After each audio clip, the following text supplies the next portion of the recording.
Hi guys, welcome back to my YouTube channel. My name is Treasure Peter and this is Treasure's Craft. On today's tutorial, I'll be replicating this bodice dress with gathered ruffles at the neckline that has the cut together long sleeves. So guys, I replicated mine with this red fabric. Go ahead to watch to the end if it's something you're interested in, and do not forget to like, subscribe, and also turn on your notification bell so that whenever I drop other tutorials you'll be notified. Thank you. So guys, to make this gown, I made use of this red fabric and I made use of 4 yards, but if you are using a silk material which is by 60, I think 3 yards should be enough. I also made use of this pattern paper because it's very necessary for the slash and spread. I'll also be using this invisible zip as well as my normal scissors and my paper scissors, and of course you'll be needing a matching thread to sew. So this is an elastic thread that I'll be using to run the sleeves part, just like you see on the inspiration. Let's go ahead to start the making of this dress. I'll be drafting it first on this pattern paper before I'll use the slash and spread method to cut it out on my fabric. In order for you to know the width of your pattern paper, you need to know the length of your long sleeves and your shoulder measurements divided by 2. I'm assuming that this is actually on fold, so I have gotten the length of my long sleeves. So for my length of gown, I'll just go ahead to start. This will not actually be enough for the length of the gown, but I'm going to stop around my shoulder to hip line so that I'll be able to know where to continue my measurements from. So the first thing I'm taking now is my shoulder to chest line. I am making use of about 8.5 inches. So depending on how tall the person is, if the person is very tall, you can make use of 9 inches, but for an average height person, 8.5 is just perfect. At this point, you have to draw the horizontal line. I went ahead to label its chest line, and then from the shoulder again, I'll go ahead to measure my shoulder to waist line. Whatever is your shoulder to waist line, go ahead to mark yours. Mine was about 17 inches. I marked it and also drew a straight line across like this. The next measurement I'm taking is the shoulder to hip line. I made use of 26 inches. This is not actually my own dress, this is a client's dress. So I proceeded to draw the line across and also label the lines, waist line and hip line. So the next thing you need to do is to take your shoulder measurements divided by 2. This up part is serving as our shoulder lines, so I've gone ahead to mark the shoulder measurement divided by 2, and I also went ahead to mark it on the chest line and then use a straight ruler to connect it. Sorry, at this point I didn't know my camera was not showing, so I'm taking my neck width to be 4 inches and the neck depth of 3 inches for the front neckline, and then 1.5 inch for the back neck. So I'm taking the front neck and the back neck at once, so I went ahead to use the French curve to just draw it out. Sorry if you can't see once again, I really apologize, it wasn't my making. So guys, the next thing we'll do now is to take the bust circumference divided by 4. I marked it on the chest line, so I marked what I had, and then there will be no need for us to connect our armhole. What I did was to add my allowance for sewing. I also proceeded to measure the waist measurements divided by 4, marked what I had, and I added my sewing allowance. I added extra ½ inch for ease. So I'll also go ahead to measure the same thing on my hip measurements, the hip measurements divided by 4, and I added my sewing allowance and then connected the lines just like you see me doing. So guys, note I did not add any dart allowance. We are not going to be taking that on this dress. It is still going to fit. You don't need to take that, especially if you're using a silk fabric that has a little bit of stretchiness. So the next thing we are going to do now is to take the length of the sleeves. So for the length of the sleeves, you're going to make it very long because that is the beauty of the sleeves. It is finer when it is longer. As you can see, I didn't bother to curve the armhole because the sleeves is coming together with the gown. So I went ahead to measure the length of the sleeves. I added extra 4 inches to the original length of the sleeves because of how long it is, and also because I'll be using elastic thread to run through the sleeves just like you see on the picture. So I proceeded to draw a straight line, and then I went ahead to come down by 1 inch at the upper part and then connected it back to the neck width. This is to form our shoulder slant.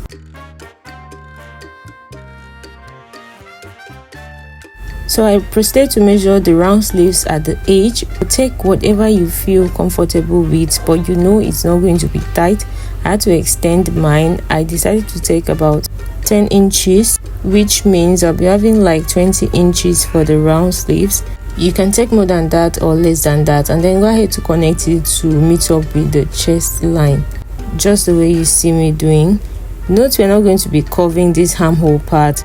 It's just going to be straight like the inspiration. At this point, I'm going to be going up at the chest line at the middle part by 1 inch. Then I'll go ahead to just connect it towards the chest line, just like you see me doing. Before cutting it out, the upper part is going to be serving as a yoke, so I'll just go ahead to write the yoke. You may decide to keep yours straight, whatever you feel it's best for you. At this point, you need to take note of your sewing allowance, because that is where our gathers is going to end. And from there, I started to draw a straight line for the slash and spread, and I'm still going to notch that part whenever I'm cutting it out. So I'm just going ahead to cut it out at this point.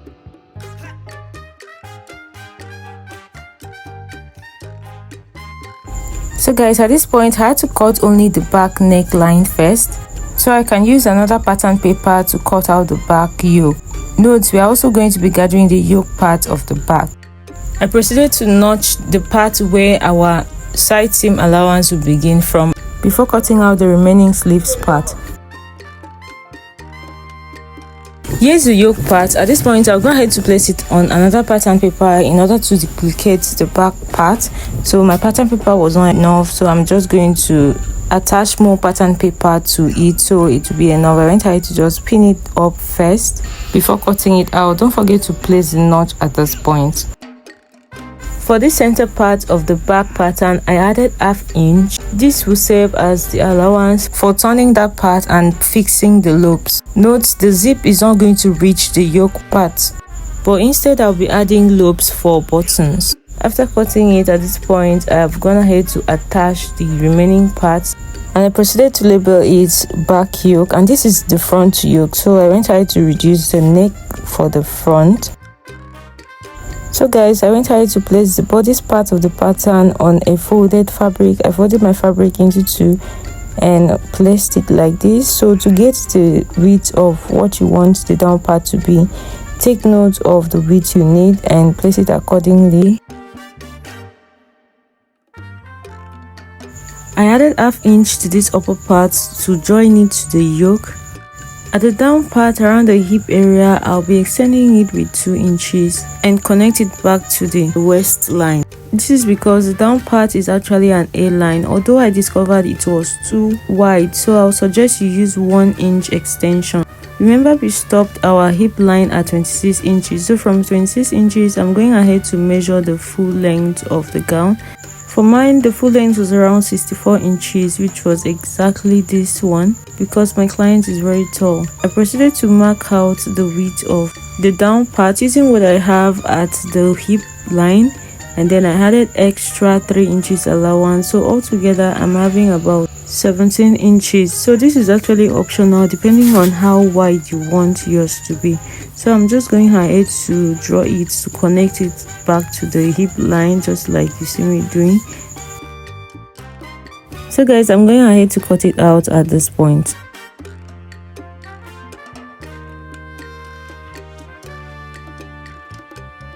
Don't forget to notch the point where the side seam allowance starts from, because that's where you are going to be stopping the gathers. So guys, I had proceeded to cut out the back part. I just placed the front part on another fabric before adding my zip allowance to cut out the back piece. So guys, it's time to cut the yoke part. Remember, the yoke part is actually the main style for this tutorial. So this is the front yoke. In order to achieve the gathers part, you need to make use of slash and spread method. So because of that, I'm going ahead to draw vertical lines across just like you see me doing. I did not really take any specific measurements, so just go ahead to draw it randomly. Then you go ahead to cut open the lines, but make sure that while cutting, you do not slash through it. So just stop at the very edge, don't slash through the lines. Just follow what I am doing, okay? After that, I'm going ahead to spread it on top of my fabric. This is the front neck yoke. I can't actually place it on fold at the center, so I'm going to be joining it at this part. Because of that, I'm adding half-inch allowance for joining. That means that we are having 2 pieces of the fabric. It's actually 2 pieces. So because we can't actually place it on fold at that part, I just went ahead to add allowance for joining at the middle point, and I'm leaving about 1.5 inch allowance for the spread. You can leave more than that if you want your gathers to be thicker than mine. You can leave 2 inches, 2.5, or even 3 inches depending on what you want, but this was actually very okay for mine. So I'm proceeding to pin them down in order to secure them. It is actually something that is very easy for you to achieve in no time. After pinning them down, I'm going to be adding allowance for joining. I started from my shoulder measurement part. I did not add allowance to my neck measurement. I only added allowance at the center part of the neck, and I also proceeded to add allowances at the down part as well as the up part. I added half-inch allowance round on every part. That's because I'll be joining it with half-inch. So guys, that is it. I'm just going ahead to cut it out now. So guys, what this means is that the upper part does not have gathers. It is only the downside that has gathers. So the upper part is going to be exactly the same thing, but the down part will be having gathers. So guys, here's what we have. Don't forget this part where our gathers will stop. You need to place a notch there. So I'll go ahead to cut 2 pieces of it. I'm going to be cutting the second piece for the front. So guys, for the back piece, because I've explained already what I did to the front, I will just go ahead to do the same thing to the back and spread it, slash it and spread it, and then go ahead to cut it out. So peradventure you didn't understand what I did to the front yoke, just go ahead to be watching what I'm doing on the back yoke and you understand better.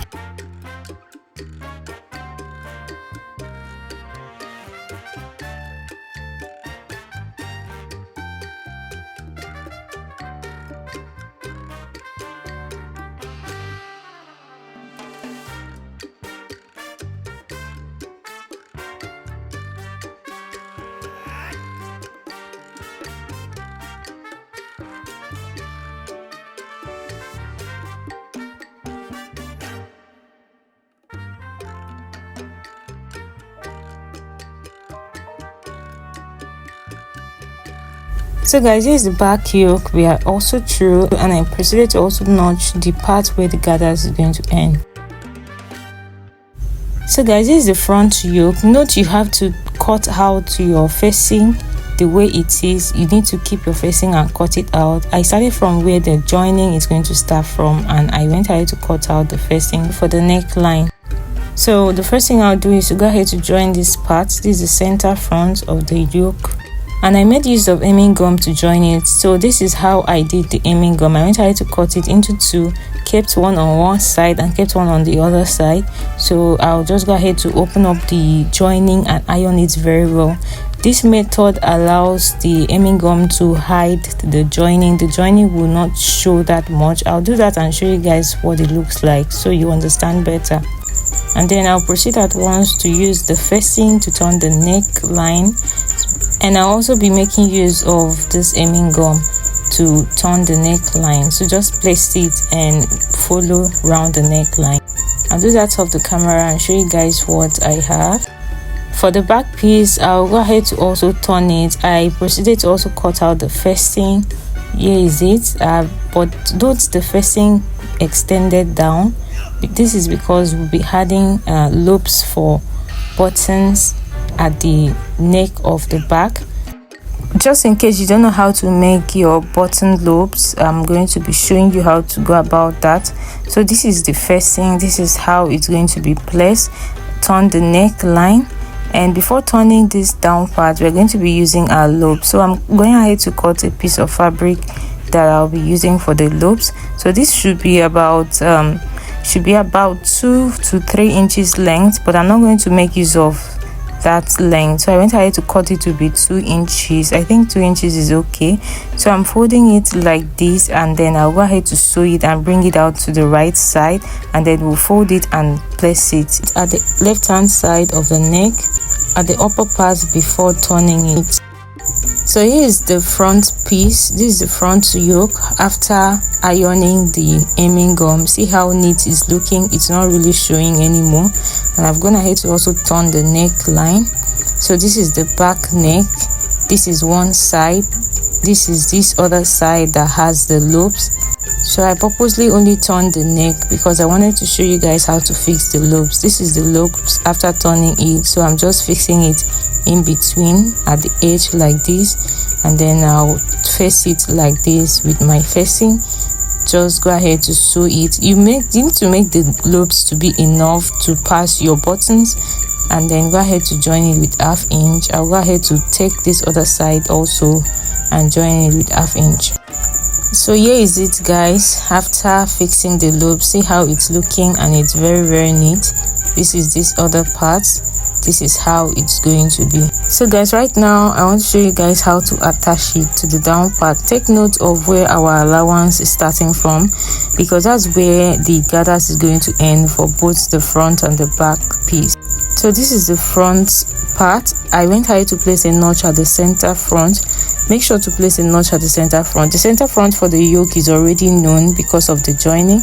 So we are going to be starting our gathers from that center front. Place it right side facing each other. You can go ahead to run a loose stitch first, and then go ahead to drag it in order to form your gathers to make it even, especially if you're a beginner. But if you're a professional, you can go ahead to just run it on top like this, face it right side facing each other, and then start from the middle point to run your gathers to the part where the notch is, the part where the sewing allowance is, and then just go straight to the end. For the back piece, I'll go ahead to close my zipper allowance part, and then after that, this is just how I'm going to be going about it. Since there are 2 pieces already, I'm going to take one side for one side and the other side for the other side. Take note of the right side of the material. So I'm going to be starting my joining from the part where the zipper allowance starts from. So this is because we've turned the upper part already. So just go ahead to start from there, and then we're going to be running the gathers to end it where the notches are. The notch at the neck yoke part, as well as the notch at the body of the dress. So do not end where the gathers end. You will continue to sew straight till the end. I also do the same thing to this other side of the back yoke. Note I'm starting where our sewing allowance is, and then I'll just run the gathers through to stop it where the notch part is. So guys, I repeat again, if you're not really good at having accurate gathers, you need to run a loose stitch before dragging it to form your gathers, so you achieve this perfect looking gathers just like mine, and the gathers will be evenly distributed. This is the front piece after joining it. As you can see, it's looking very neat and very beautiful. So this part is not really compulsory, but if you want to have a neat finishing at the back side, I'll advise that you cut out a facing for the joining part. Make sure that it follows the way it is. So I've gone ahead to do that for mine. I'm just going to be joining it in order to cover the rough edges so it will look neater. So I'll start from the end and join it to the other end, and then face it to the other side, and I'm also going to weave it at the end of the day. So this is the back piece. As you can see, I'll also be turning the facing for the rough edges. This will be helpful to cover the rough edges, especially because of the zipper allowance part, because if you just leave it like that and join your zipper allowance, that joining will be there and it will still show. But with the facing, using the facing to cover that part, it will give you a very neat finishing. I'll go ahead to turn it off the camera for both sides, and I'll also go ahead to join the zip allowance to fix my zip at once, and I'll show you guys the end result. So guys, here is it after using the facing to turn those joining parts. As you can see, it covers the joining parts very well and it makes your work to look very neat. So now I'll go ahead to join the shoulder part and the sleeves part together, joining the front and the back together with the 1/2 inch sewing allowance that we added. So I'll just go ahead to do that just like we do to the shoulder. Just go ahead to use one part of the facing to turn the other side and then join it till the end of the sleeves. So this is it after joining it. I'll go ahead to fix the zipper at this point. Here's it guys after fixing the zip. I actually made use of an invisible zipper. See how it's looking very neat. I have done a video tutorial on how to fix this invisible zip. If you're interested in it, I'll drop the link to that video on my description box, so you go ahead to check it out. So for this facing, you need to use your needle and thread to tack the facing so it will hide very well. And then the final thing we're going to be doing here is that we're going to be using our elastic thread to run lines. So I've gone ahead to hem the sleeves, and then this elastic thread you're going to reel it on your shuttle, on your reeler rather. So from the length of the sleeves, I marked about 8 inches. That's going to be where our elastic is going to start from. So you can make yours depending on what you want. So I marked it from the beginning to the end to indicate where the elastic will start from. And I'll be running about 5 to 6 lines from that point upwards. So I'll be making use of this shuttle. So go ahead to loosen your shuttle. As you can see what I'm doing, just use your small screwdriver to loosen it. So this will help to accommodate the elastic thread when you are putting it in the shuttle, on the reeler in the shuttle. So this is my elastic thread. I have gone ahead to fix it already, and then I'm fixing it. It allows the reeler to go freely, and then this one is going to be at the top up part and this will be under. This is for those that don't know how to go about this, but this is a very easy way to go about it. Do not lose your shuttle too much and do not make it tight. So guys, this is what I have after running the elastic. It is not really giving what I wanted. This is because my machine was not in a really good shape at the point where I was doing it, so it was still very big, so I had to shape it in very well at that point while closing it. So I'll just go ahead to close the sides. That's just what is left with our gown. I'll go ahead to close the sides, go ahead to turn it over and close it from the sleeves part to the down part, and I'll also go ahead to hem the down part. So guys, that's all for the making of this gown. As you can see, it's looking very beautiful and very unique. Then you need to place a notch at the part where the armhole collides with the bust part. It's very necessary so that it will relax very well. As you can see the difference between this part where I notch and this part where I did not notch. And then finally, I'll just go ahead to tack the facing so that it will hide very well, and then fix the buttons, and that is all. Here's the final look of the gown. See how it's looking very beautiful and very neat. Thank you so much for watching once again. Please don't forget to like, drop a comment if this video was of value to you, and also subscribe if you've not subscribed to my channel yet. It will be very encouraging. Thank you so much, and see you in my next tutorial. I'll go ahead to wear this on my mannequin because it is not mine, to show you guys the final look. Here is it. See how it's looking very beautiful. If you replicate this on a silk material, you will really appreciate the beauty of this gown. Thank you so much guys, and see you in my next tutorial. Bye.